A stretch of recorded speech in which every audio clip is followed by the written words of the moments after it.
Hello, my name is Dr. Carl Candlepun, and this is the orientation film for the Lost series of videos here on this channel. The channel was originally designed as a resource where Lost fans could come to understand the unique mysteries and ideas emanating from the 6 seasons of the show. Not long after the series began, however, there was a spoiler. And since that time, the following protocol has been observed. At the start of every video, a spoiler warning must be issued. Utmost importance that once the warning is shown, if you have not seen through the indicated episode, you exit the channel in a timely fashion.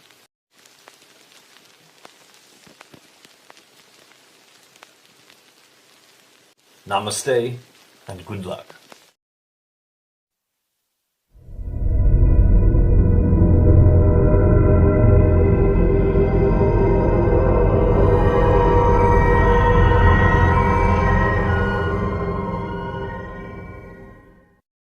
Hello everyone. In today's video I'm going to be talking about Claire's psychic. Was he legit? Was he a fraud? I'll do my best to make sense of the contradictory evidence and share my take on what the answer is. That said, my answer to this question will lead into another mystery of the show worthy of its own video. That's why next week I plan to tackle that topic next. So if you do enjoy this video, please come back for that one. Also, if you do happen to enjoy this video and would like to support the channel, you can become a Patreon for as little as $1 a month. Or you can support it simply by liking, commenting, and or subscribing. And sharing. That's the one I keep forgetting. If you know other Lost fans that would enjoy this channel, please do share it with them. Also, I think in the next day or two, I'm going to be posting a fun little joke video to promote the Patreon. Even if you have no intention of donating, it's my hope that you'll still find it a fun watch, so be on the lookout for that as well. As always, if you have any thoughts about this video, be it questions or an alternate theory, or if you have a suggestion for a topic you'd like to see a video on, please do comment those things below. But for now, let's get lost.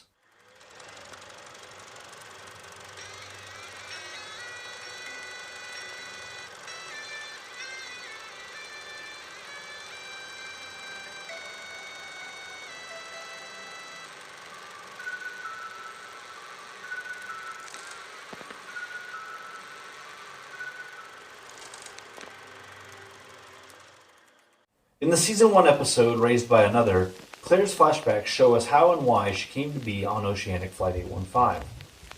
Shortly after discovering she's pregnant, Claire goes with her friend to visit a psychic named Richard Malkin.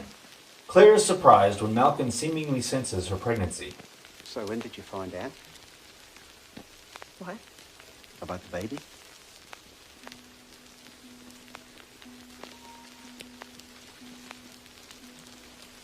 Um... 2 days ago. But before he makes any other predictions, he suddenly appears disturbed and refuses to continue. He gives her money back. I'm sorry. I can't. What were you gonna... What did you say? I'm not doing this reading. No, you were gonna say something. You'll have to leave. Now. Months later, after her boyfriend Thomas leaves her, Claire returns to Malcolm. Despite having adamantly refused to do her reading the last time they met, this time he agrees. Yes? Mr. Malkin, we met before? Yes, I remember. You wouldn't give me a reading. I was hoping you would now. He tells her no matter what, she must raise the baby. No one else. She insists she's giving it up for adoption. He pleads with her not to, even going so far as to once again give her money back. I can tell you. This is important. Okay. It is crucial that you, yourself, raise this child. I'm putting this baby up for adoption. I just wanted to find out what would give the baby the happiest life. There is no happy life. Not for this child, not without you. Great. Thanks for taking my 200. No, look, take it. Miss Littleton, I am begging you just to consider. I can't raise this child by myself. You have to listen to me. Okay, thanks for your time and my money. Miss Littleton. For the next 4 months, Malcolm repeatedly calls Claire, continuing his pleas for her not to give up the baby. Until finally, he tells her, I found a couple in Los Angeles who are very eager to adopt. The baby will be safe in their care. He pays her $6,000 and says she'll receive an additional $6,000 upon arriving in LA. She reluctantly agrees, only to find herself crashed on an island in the South Pacific.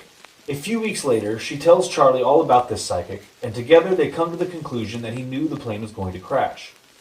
Maybe he knew. I mean, if he wanted it bad enough. You know, if he had the gift, and I believe some people do. Maybe he knew, Claire. I can't go tomorrow. I have to get my... It has to be this flight. It can't be any other. They're already scheduled to meet you when you arrive. Not 8:15. Not 8:15. He knew. He knew about the plane. What was going to happen.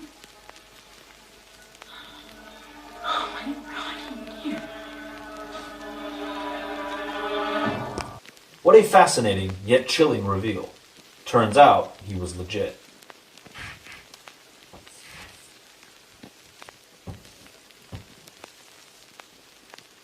Or at least this is what we are led to believe. That is, until the Season 2 episode, ?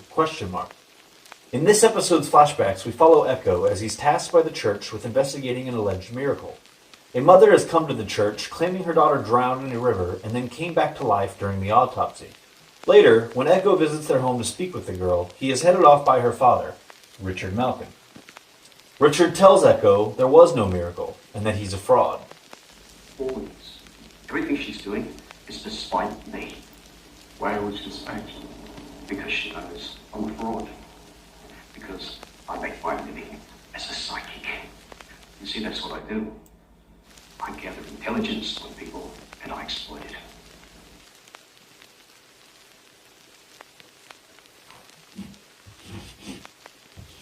Now, if this doesn't make sense to you, You're not alone. what kind of a fraud refuses to take the money of the person he's conning? What's the angle? Now, here's where I should mention that there is an alternate version of the scene where Echo meets Malkin that can be found in the Season 2 special feature called Lost Connections. In this alternate scene, Malkin claims he was paid $16,000 by a couple in Los Angeles to frighten a pregnant woman into giving up her baby to them. This morning, I took $16,000 from a couple in Los Angeles to scare a pregnant girl into getting on a plane so she would sign her baby over to them for adoption.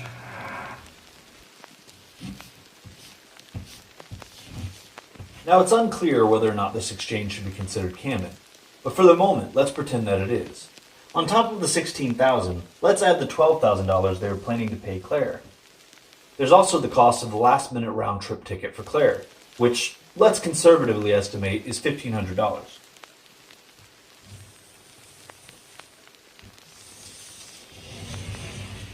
And all of this is before you even factor in any legal or adoption fees, not to mention medical expenses that this unseen LA couple would presumably have been taking on as well.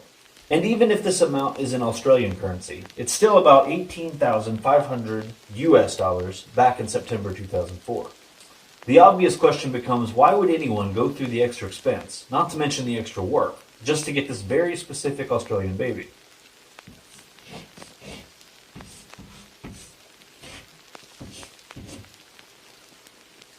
It doesn't seem to quite add up. But why would Malkin lie about this to Echo, a man who has no knowledge of Claire and to whom this lie would mean nothing? Surely he wouldn't. So now we're at a point where neither legit nor fraud makes complete sense. So what if I told you it was both?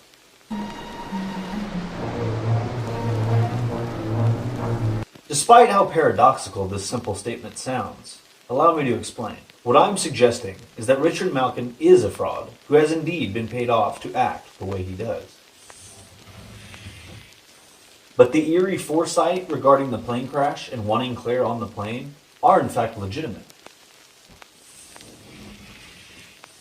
Now the question is, who could A, have possibly known that Flight 815 would crash, B, have wanted Claire on that plane, and C, would have had the resources to pay Malkin to make it happen?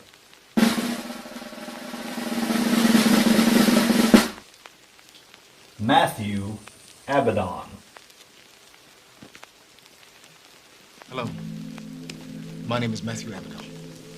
When we meet Matthew in Season 4, he's shown to be an employee of Charles Widmore, having enlisted Naomi to recruit specific members for the freighter team. Don't ask questions, just do what you are hired for. Every member of this team was selected for a specific purpose. In the Season 4 episode Cabin Fever, we see via flashback that he visited Locke in the hospital shortly after he became paralyzed. He encouraged Locke to go on an Australian walkabout, seemingly knowing this advice would lead him to the island approximately 4 years in the future. You know what you need, Mr. Locke? You need to go on a walkabout. Wow, what's a walkabout? It's a journey of self-discovery. You go out into the Australian outback with nothing more than a knife and your wits. I can't walk about anything. In case you haven't noticed, I'm a cripple. Is that what you are, Mr. Locke? When you're ready, Mr. Locke, you'll listen to what I'm saying.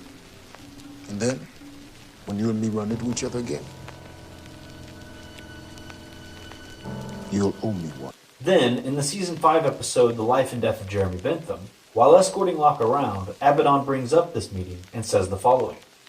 John, you're not really going to pretend you don't remember that I was the order in the hospital right after your accident? That I was the one who told you to go on your walkabout? The same walkabout that put you on the plane that crashed on that island? No. I remember. I help people get to where they need to get to, John. The implication here seems to be that Locke is not the only person Abaddon interfered with to lead them to the island. In my opinion, this makes Matthew Abaddon the perfect answer to our mystery. He paid Malkin and told him what to say and do in order to ensure Claire ended up on Flight 815. And perhaps to minimize suspicion, he told this fraud that he and his wife in Los Angeles desperately want this woman's baby, or that he simply represents such a couple. So there you have it. That's my answer to the mystery surrounding Claire's psychic and why he behaved the way that he did. Of course, this leads us to an entirely different question, one just as fascinating to explore. Who exactly is Matthew Abaddon, and how did he seem to have the type of foresight Richard Malkin only pretended to have? That, my friends, will be the topic of my next video. Please look for that sometime next week. Until then, as always, namaste and good luck.